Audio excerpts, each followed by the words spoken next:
Hi student, VIT का online class में आप लोग का स्वागत है।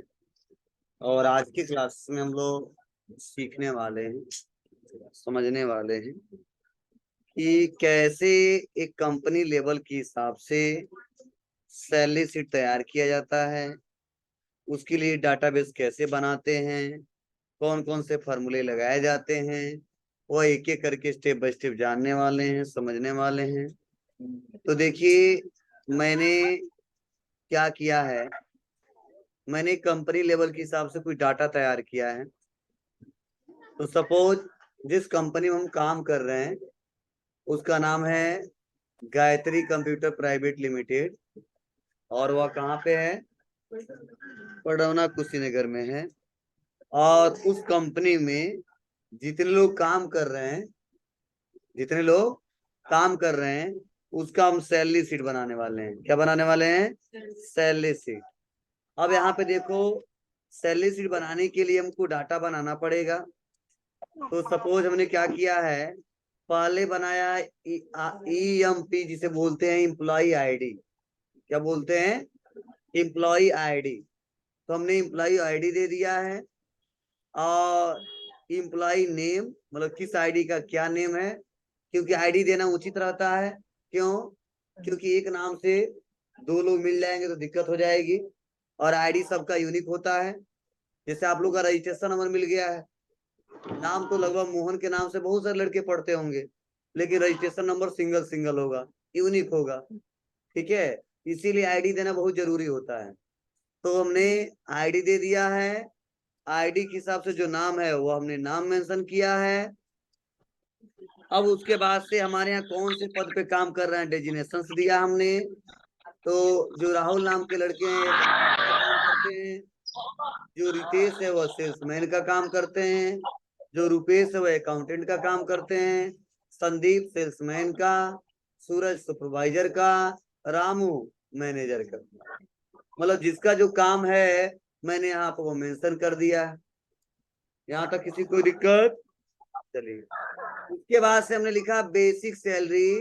बेसिक सैलरी का मतलब होता है कि वह एम्प्लाई कितने पे हायर किया गया है, वह एम्प्लाई कितने पे हायर किया गया। जैसे मान लो हम कहीं इंटरव्यू देने गए और क्वालिफाई कर गए, तो हम डिसाइड करेंगे, पूछेंगे उस मालिक से मंथली सैलरी कितना दोगे। कुछ वह कहेगा, कुछ आप कहोगे, तो एक डील होगा कि चलो आपने कहा 20, वो कहा नहीं 18, एक ने कहा 15, तो ना आपका चला ना उनका चला, 18 पे फिक्स हो गया। तो जो 18 पे मंथली फिक्स हुआ है उसी को बोलते हैं बेसिक सैलरी। मतलब कितना पे आपको हायर किया गया है, मंथली कितना आपको पैसा दिया जा रहा है, वही उसे बोलते हैं बेसिक सैलरी उनका मिल रहा है। क्या मिल रहा है? Basic salary. अब किसी का 10,000 है, किसी का 20,000 है, किसी का 30,000 है, किसी का 50,000 है। मतलब जैसा काम है वैसा उसका सैलरी है। तो देखो, जो अकाउंटेंट काम कर रहे हैं उनका 25,000 है, जो सेल्समैन है उसका 20,000 है। एक अकाउंटेंट थोड़ा सा सीनियर है, बहुत पहले से काम करता है, ठीक है, नॉलेज ज्यादा है, तो उसका 30,000 है। सुपरवाइजर का 35 है, मैनेजर का 30 है। मतलब जो जितना देना था हमने दे दिया है। वहां पे काम करेंगे, देख लेंगे किसका कितना वो मेंशन करेंगे। मनमानी नहीं करना, जो मर्जी है वो लिख देंगे। ठीक है, उसके बाद से हमने क्या किया है, अटेंडेंस लिखा है। क्या लिखा है? अटेंडेंस। मतलब वो कितना दिन काम किया है, वह अटेंडेंस हमने यहाँ पे लिख दिया है। जैसे अटेंडेंस कैलकुलेशन करना बताया था ना हमने, तो हमने कैलकुलेट कर लिया उस महीने में। और मैंने देखा राहुल आए हैं 28 दिन, वो लिख दिया है। रितेश आए हैं 25 दिन, वो लिख दिया है। रुपेश आए इतना दिन, वो लिख दिया है। मतलब जो जितना दिन आया है प्रेजेंट डे मैंने यहाँ पे टाइप कर दिया। अब चलो, इस बेसिक सैलरी के हिसाब से, ध्यान समझना, इस बेसिक सैलरी के हिसाब से और अटेंडेंस के हिसाब से इनका सैलरी इस महीने में कितना बन रहा है वह निकालना है। ये तो बेसिक सैलरी है कि एक महीना पूरा काम करेंगे तो मिलेगा, लेकिन ऐसा तो है नहीं कि 10 दिन काम करेंगे तो पूरा मिलेगा। बोलो, उनके अटेंडेंस के हिसाब से मिलेगा। तो जो अटेंडेंस इनका लगा है उसी के हिसाब से हमको क्या करना है, सैलरी भी कैलकुलेट करना है। तो यह कैलकुलेट देखो मैंने किया है। तो देखो 25,000 का बेसिक सैलरी था, 25 का बेसिक सैलरी था, लेकिन कितना हुआ है 23,333। मतलब यह 30 दिन में 28 दिन आए हैं, इसीलिए इनका सैलरी घट के 23,000 हो गया। अब इनका देखो 20,000 था, लेकिन ये 25 दिन आए हैं, इनका कितना हो गया है 16,667 रुपए का हो गया है। मतलब जितना दिन आए हैं उसी के हिसाब से हम सैलरी कैलकुलेट कर लिए हैं। अब आप कहोगे सर कैसे किए होगे, उसमें तो आपको पता था कि पर डे कितना मिलता है, बोलो। तो मान लो पर डे 200 मिलता है, 25 दिन आया तो 5,000 हो गया, बोलो। तो इसमें तो ऐसा है नहीं, इसमें तो हम पूरा सैलरी बता दिए कि एक महीने का सैलरी कितना है। अब इतना दिन आए हैं, अब इसको कैलकुलेट करना है, तो थोड़ा सा तरीका आपको चेंज करना होगा क्या। तो चलिए लगाते हैं फार्मूला और लिखेंगे इक्वल, क्या लिखेंगे इक्वल, और जो बेसिक सैलरी है उसको सेलेक्ट कर लेंगे, समझे। इक्वल जो बेसिक सैलरी उसको सेलेक्ट कर लेंगे, उसके बाद से डिवाइड करेंगे कितने से 30 से। अच्छा 28 से डिवाइड कर दे तो लग रहा है कि पैसा के हिसाब से डिवाइड करना, कितना दिन काम हो रहा है। मतलब ये 25,000 जो सैलरी है वो कितने का है 30 दिन का है। अब लगाएंगे इनटू अटेंडेंस। अब करेगा क्या, पहले 25 और 30 डिवाइड कर देगा, पर डे का आ जाएगा, और जो पर डे सैलरी आएगा उसे गुना कर देगा, वो अटेंडेंस के हिसाब से आ जाएगा। बस निकल के चला है। तो आज के बाद अगर कोई कहे कि इतना दिन इतना सैलरी मिलता है और इतना दिन आए हैं और निकाल के बता दो कितना सैलरी होगा, तो ऐसा नहीं करोगे कि पहले एक दिन का निकालोगे तब गुणा करोगे, वैसे नहीं करेंगे।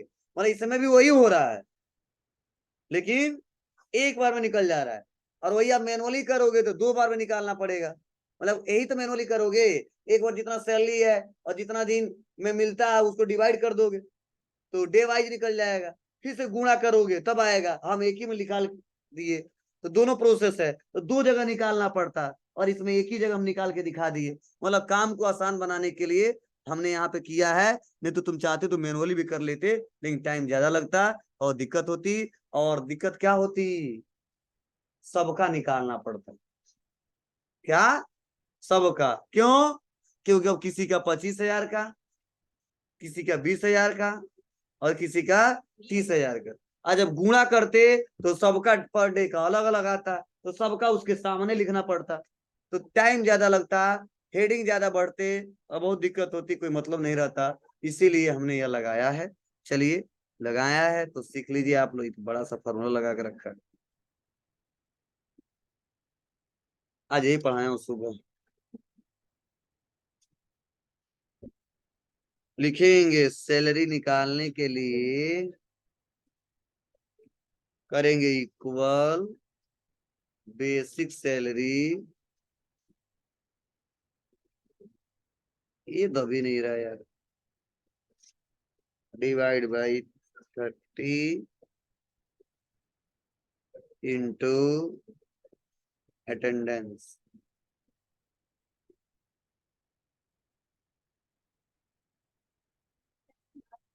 क्या,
चलो अब आगे है, वह है HRA, जिसे बोलते हैं हाउस रेंट अलावेंस। यह क्या है समझिए। तो आप लोग सुने होंगे गांव में यारों दोस्तों से कि हम इस कंपनी में काम कर रहे हैं जहां पे रहना खाना पीना सब कंपनी का है। सुने हो ना। तो जो ब्रांडेड कंपनियां हैं वो हाउस रेंट अलावेंस देते हैं उस बेसिक सैलरी का। मतलब हाउस रेंट अलावेंस का मतलब क्या है, बोलिए जी। तो उसके लिए कुछ पैसा देता है। कितना पैसा देता है, उस बेसिक सैलरी का कुछ परसेंट। तो देखो इनका बेसिक सैलरी कितना है, 25। और उस कंपनी के द्वारा जो हाउस रेंट अलावेंस दिया जा रहा है, रहने की सुविधा दी जा रही है, कितना परसेंट, 5%। तो वो पैसा निकालना पड़ेगा क्योंकि इनके सैलरी में ऐड होता है। क्या होता है जी, इनके सैलरी में ऐड होता है। तो वह कैसे निकालेंगे, तो बहुत इजी है। इक्वल बेसिक सैलरी, जो सैलरी निकला उसका नहीं, बेसिक सैलरी का, इनटू, अब उस कंपनी का पता नहीं कितना परसेंट है, किसी का 5 भी हो सकता है, किसी का 10 भी हो सकता है। हम एक एग्जाम्पल के तौर पे 5 लिखे, जितना परसेंट HRA होगा उतना लिख देंगे। मान लो हमारे हिसाब से तो 5 है तो 5 कर दिया, डिवाइड बाई 100, ठीक है। और इंटर दबा दिया तो निकल गया 1250 और खींच देंगे, सबका आ जाएगा। बोलो, अरे यार परसेंट हमने कम दिया है और ज्यादा होता है, ठीक है ना। तो ऐसे आप आसानी तरीके से क्या कर सकते हो, निकाल सकते हो क्या, HRA। क्लियर है। उसके बाद से DA। DA मतलब डियरनेंस अलावेंस, जिसे बोलते हैं महंगाई भत्ता। क्या बोलते हैं, महंगाई भत्ता। मतलब देख लो, एक अच्छे कंपनी में अगर कोई जॉब करता है तो क्या क्या मिलता है, मतलब उसको DA भी मिलता है, डियरनेंस अलावेंस भी मिलता है, जिसे बोलते हैं महंगाई भत्ता, ठीक है। और आपको पता ही है कि महंगाई घटता बढ़ता रहता है, तो उसके हिसाब से क्या करता है वह कंपनी, उस बेसिक सैलरी का कुछ परसेंट देता है कि लो परेशान मत होना, बार बार मत करना सैलरी बढ़ाओ, उसके लिए हम प्लस दे रहे हैं आपको, DA, समझे ना। तो उसे बोलते हैं डियरनेंस अलावेंस, महंगाई भत्ता। तो सपोज मान लो उस बेसिक सैलरी का कितना मिल रहा है, 3%, बहुत है, हर महीने में 3% मिल जा रहा है। क्लियर है ना।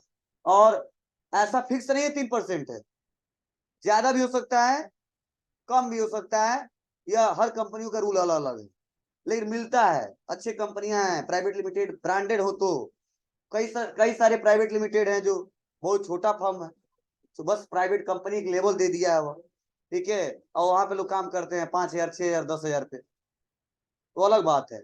जो अच्छी कंपनियां हैं जो सैलरी अच्छी देती हैं वहां पे वो सुविधा मिलता है, और वह सुविधा सबको नहीं मिलता है, कुछ लोग ज्यादा दिन रह जाते हैं तब मिलता है। कुछ कंपनियों को रूल है कि एक एम्प्लॉय लगभग 3 साल रह जाएगा, मतलब लगातार छोड़ेगा नहीं, तब उसको मैं ज्यादा से ज्यादा सर्विस दूंगा, ठीक है। 3 साल लगातार, उसको तो और भी सर्विस देने लगता है, GA देने लगता है, ठीक है। जितना पुराना होता जाता है सर्विस उसका उतना बढ़ता जाता है। क्यों, क्योंकि उस कंपनी में उसका एक्सपीरियंस बढ़ता जाता है, उस काम में नॉलेज और बढ़ता जाता है, और वही फिर से दूसरे किसी को हायर करेगा तो सैलरी तो कम देगा, ये काम उसको सिखाना पड़ेगा। तो कंपनी वाले, अब बड़े लोग ऐसे बड़े नहीं हैं, उनकी सोच थोड़ी बड़ी है, कहते हम सैलरी भले बढ़ा देंगे, ठीक है, जो जानता उसी को रखेंगे। हम लोग का क्या है, हम इसको हटा देंगे फिर से नए को रख लेंगे, सैलरी 2,000 कम कर देंगे, ये नहीं पता चला 2,000 की जगह 10,000 नुकसान हो जाता है, बोलो। अब उसको सिखाएंगे, शुरू से सीखेगा तब काम करेगा, और पहले से एक्सपर्ट है, ठीक है। तो पता चला 10 लोग को संतुष्ट किया, 50 लोग को संतुष्ट कर रहा था, तो ये लोगों को नहीं पता चलता है, और वही दिक्कत होती है, कई लड़के, कई एम्प्लॉय छोड़ देते हैं, और बाद में जाने के बाद तो पता चलता है लोगों को, अरे यार उसके जो बहुत नुकसान हुआ है, ठीक है। फिर से ट्रेनिंग करिए, ट्रेन करिए, दिक्कत होती है। बोलिए, आप कहीं भी रहिए, अगर मान लो मैं ही पढ़ा रहा हूँ, ठीक है, तो अगर मान लीजिए क्या है, मुझे ऐसा सैलरी मेरे हिसाब से नहीं मिल रहा है, ठीक है, और सर को लग रहा है कि नहीं, जितना बैच हम पढ़ाते हैं उतना बैच दूसरा टीचर भी पढ़ा देगा, बोलिए, लेकिन दिक्कत क्या होगी, पढ़ा तो देगा, लेकिन लास्ट में कुछ टाइम के बाद से, ऐसा नहीं मुझसे बेटर नहीं आएंगे, आएंगे सब, बहुत सारे लोग आएंगे, लेकिन कहीं ना कहीं दिक्कत होगी शुरुआत में। क्यों? क्योंकि यहाँ के माहौल के बारे में, मतलब पढ़ा रहे बहुत अच्छा, फिर भी यहाँ पढ़ाना बस नहीं है, फीस कैसे वसूले, मैनेजमेंट कैसे करें, इम्प्लॉई के साथ व्यवहार कैसे करें, ये सब जरूरी है, ठीक है। ऐसा नहीं बस लड़कों को बस संतुष्ट कर लिए बस हो गया, ठीक है। तो हम ढल चुके हैं इसके बीच में, हाँ थोड़ा बहुत कुछ हो जाता है, डांट भी देते हैं, सुन लेते हैं, पता नहीं इस इम्प्लॉई का क्या व्यवहार है, पता नहीं डांटे तो वो डांटने लगे, ठीक है, तो बहुत कुछ होता है, ठीक है। तो इसीलिए हमेशा इम्प्लॉई को चेंज नहीं किया जाता है, 1-2 रुपए के चलते जब चेंज करते हैं ना तो नुकसान ज्यादा होता है, रियल फैक्ट, आप लोग हमेशा देखे हो, ठीक है। तो कुछ लोग थोड़ा सा दिमाग के अच्छे होते हैं तो जल्दी गलती करते नहीं है, कुछ लोग गधे होते हैं तो गलती करते हैं, नुकसान ज्यादा होता है बाद में, ठीक है। तो चलो समझिए आगे, तो डीजे समझ आया, कोई दिक्कत तो नहीं है। तो उसके बाद सर टी है, ट्रेवलिंग अलावेंस, मतलब बड़ी बड़ी कंपनियां घूमने के लिए भी पैसा देता है, जाइए महीने में एक बार, कहता जाओ घुमाओ 2 दिन 3 दिन का छुट्टी लेके, ठीक है, तो उसका भी ट्रेवल का पैसा देता है, 1 रुपया नहीं लेता है। हाँ, अब उसके बाद जाओ 10 हजार खाओ, उसकी बात अलग है, वो तो पैसा तो आपका लगेगा ही लगेगा, ठीक है, कुछ खर्चे दे देगा, और ट्रेवल का खर्चा दे देगा। अब मान लो, अब तुम खाने वाले हो 10 हजार का, तो 10 हजार नहीं देगा तो बर्बाद हो जाएगा, हर महीने भेजता रहेगा, तो ट्रेवल का भी देता है कुछ, तो देखो कितना दिया है, मान लो 4%, तो 1 हजार उसका भी देखो बन गया। तो ये सब सैलरी जुड़ता है, इसके सैलरी में जो सैलरी आता है, बेसिक सैलरी में नहीं, बेसिक सैलरी के हिसाब से तो हमने सैलरी निकाल लिया, सैलरी जो निकला उस महीने, मतलब जितना दिन काम किए हैं, और जो हमारा बेसिक सैलरी के हिसाब से वो जो निकला है, उसी को जोड़ के निकलता है नेट सैलरी, नहीं ग्रॉस सैलरी, नेट सैलरी बाद में निकलेगा, कैसे निकलेगा चलो बता रहा हूं, पहले बता दूं लिखवा दूं तब आगे बढ़ूंगा, तो ये निकल जाएगा, बोलो। तो ऐसे डीए के लिए भी सेम वही रूल है, क्या करोगे, इक्वल बेसिक सैलरी इंटू क्या, 3 डिवाइड बाई, बस समय के अनुसार महंगाई भत्ता बताओ, 3% में 750 आ रहा है, बहुत है, ठीक है बाबू, कोई दिक्कत, चलो। और ऐसा भी नहीं है कंपनी कहेगा मान लो